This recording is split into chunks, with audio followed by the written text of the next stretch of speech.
What is up, guys, and welcome back to our Valencia career mode, episode number 10.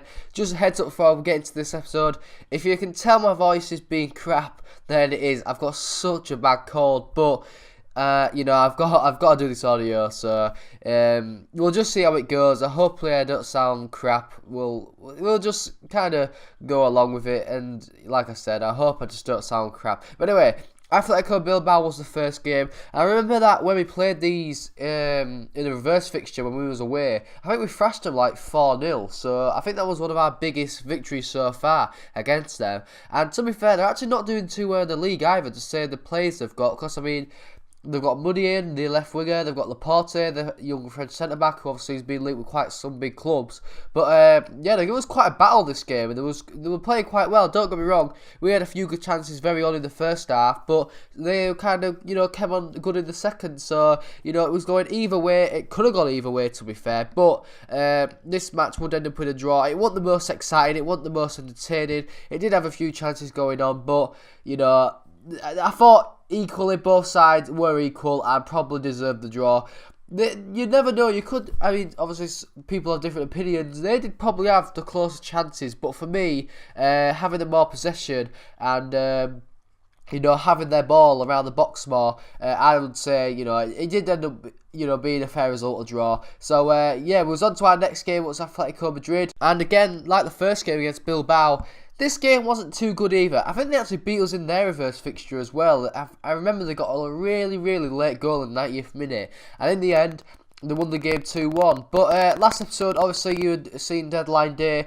We made one more signing, which was Pereira. And this guy so far, I know he hasn't played a lot of games, but he's been very, very solid in that midfield. And he's been creating quite a lot of chances as well. So I'm quite happy with that signing. He paid a bit more than I wanted to for him. Paid about 25 million plus Montoya. So, the Porto, who he came from, made me break the bank. But to be fair, he's lived up to the signing so far. And also, Royce brought him in as well in January. He's been very good so far. And so has Castillejo on that right side from Villarreal. He's been very good. But the player that I thought would probably be the best and the highest kind of amount that I paid for him was Lukaku. Now, Lukaku, he hasn't been playing too well at the moment. For some reason, I just don't like playing with him. It's just very, very weird. He feels sloppy.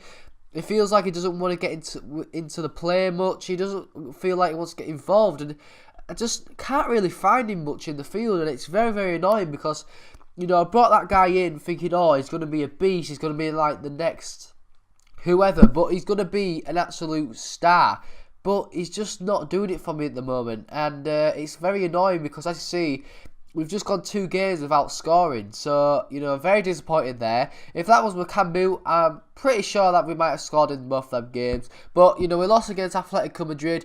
Griezmann, pretty good finish, to be fair, I'm not going to lie. Got a little bicy there. I know it was like 3 yards out, but it was still a bicycle kick. And here it is. I thought I'd show you my youth development so far. These are players that I've got in the youth squad. As you see, that guy who was on 91 potential, I normally wouldn't keep him, but bit of a voice crack there, but I've traded him up and he's actually quite a good player now. It's the same with a lot of these players. They're actually quite high rated, apart from this guy, but he still has 94 potential. So these guys probably won't get played much in this career mode. I think that just kind of happens when you kind of have a bigger team. Obviously, Valencia have a lot of money, and that obviously enables me to buy a lot of big players, and that obviously means that they're not going to get into the squad much. They might get into the squad when I do some pre-season friendlies, but, they probably won't get there. I think, obviously, youth development works a lot more with kind of lesser teams, like your League One sides, like, obviously, Sheffield United now. Roberts, who's a centre-back for me, I have, trained him up and he's actually a starter now. But that's worked because I've come through from League One and the Championship and I've been able to play him in games and matches. So he's been able to grow as well as training him. But with the likes of kind of Valencia, and I know Hull City career mode what I did, no plugs going on here, but like the Hull City career mode like I did, again I didn't do that long enough, but there was Hull City, we was a good team and there wasn't really any space and there wasn't really, just any positions for them guys coming through the youth development squad. So, it's a bit annoying sometimes that you don't get the players you want. But, you know, it's when you have bigger teams, it is harder to fit those players in and bring them through into the squad.